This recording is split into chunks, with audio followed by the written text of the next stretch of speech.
سے میں یہ بتانا چاہتی ہوں کہ حقداروں کی نشاندہی کیسے ہوگی اور رقم کی ترسیل کیسے ہوگی۔ تو حقداروں کی نشاندہی کے لیے ہم نے ایک SMS 8171 سے شروعات ہوتی ہے، اور کوئی بھی دنیا کی ملک کے کسی بھی کونے سے ہمیں 8171 پر صرف اپنا 13 ڈیجٹ کا شناختی کارڈ نمبر اگر بھیج دے تو وہ ہمارے سسٹم میں چلا جاتا ہے، اور پھر وہ 15 مرحلوں سے وہ نمبر گزرتا ہے، اور ہر مرحلے پہ میسیجز جنریٹ ہوتے ہیں۔ اگر شناختی کارڈ نمبر غلط ہوگا تو میسیج آئے گا، اگر وہ شناختی کارڈ نمبر میں کوئی گڑبڑ ہو تو میسیج آئے گا کہ آپ حقدار نہیں ہیں، اگر وہ سرکاری ملازم ہوگا یا اس کی شریک حیات سرکاری ملازم ہوں گے تو ان کو میسیج آئیں گے۔ پھر وہ 3 قسم کے ڈیٹا بیسز سے گزرتے ہیں، اور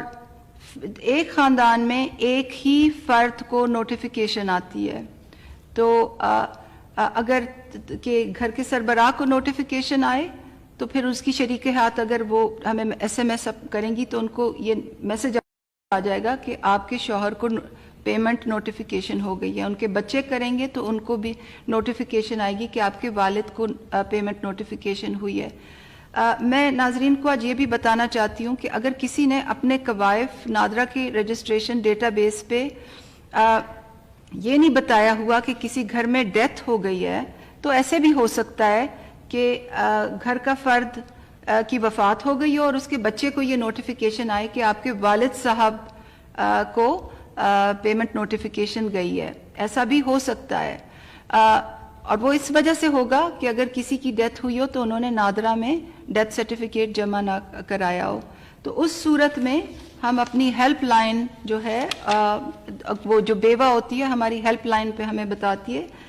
0800 26477 یعنی 0800 26477 پہ آپ ہمیں رابطہ کیجئے اور اپنے کوائف اپڈیٹ کرائیے۔ ہم اس SMS 8171 کی SMS فی کو بھی معاف کر رہے ہیں، اور ہماری ہیلپ لائن بھی آپ کے لیے کھلی ہوئی ہے، اور ہم نے اس بات کو بھی یقینی بنایا ہے کہ اگر کسی کا آئیڈینٹی کارڈ نمبر اگر اس کی جو ایکسپائری ہے وہ اگر گزر گئی ہے تو پھر بھی وہ شناختی کارڈ نمبر ایکسیپٹ ہو جائے گا۔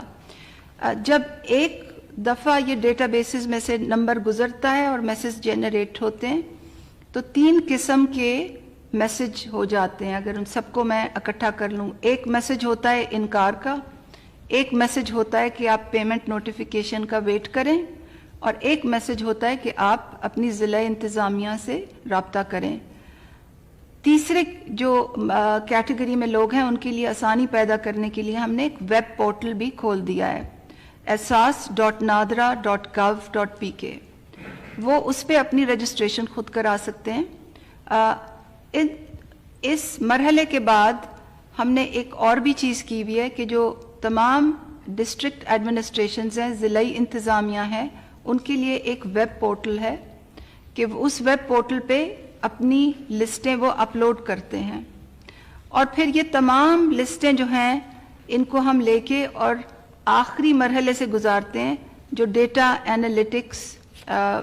ویلتھ پروفائلنگ ہوتی ہے، جو نادرا کے پاس ہماری پورے پاکستان کا جو بھی ہمارے پاس اگر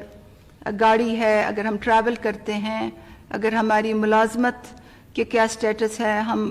PTCL کا بل کتنا دیتے ہیں، ہم ٹیکس پیئر ہیں یا نہیں، ہم موبائل بل کس طرح کتنا دیتے ہیں، ہم ایوریجز لیتے ہیں 6 مہینے کا، تو وہ ایک کابینہ سے منظور شدہ ایک کرائیٹیریا ہے جو آخری مرحلے پہ ہم سب پہ اپلائی کریں گے، اور اس دن لوگوں کو انکار اور پیمنٹ کے فائنل میسیجز جائیں گے۔ Thank you, Sania.